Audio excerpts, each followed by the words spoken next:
Hey guys, welcome back to my channel, and in this video today I'm going to show you how to fade in your sideburns. Pretty quick and easy video. I'm going to get straight to the point. All you need is a pair of clippers and 3 guards.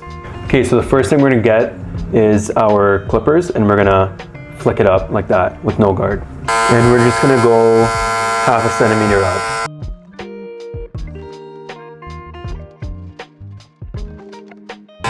Close this halfway. Close it a little bit more. Up next, our number 1 guard. Keep the lever closed. Open it up. Grab our 0.5 guard. Close the lever.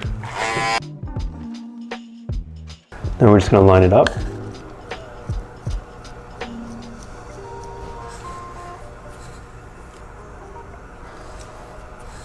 Okay, so that's it guys. That was it for the tutorial. Pretty simple, pretty straightforward. Both sideburns faded in. And if you guys haven't watched my how to fade your beard video, I'm gonna link that up here or up here. And it's pretty much the same concept, but you're fading down as opposed to up. So yeah, if you guys didn't know, I am an artist the other half of my life. During the day, I cut hair. At night, I'm an artist. This is my Instagram page. Give me a follow there and you'll see all my latest artwork. See you guys next time.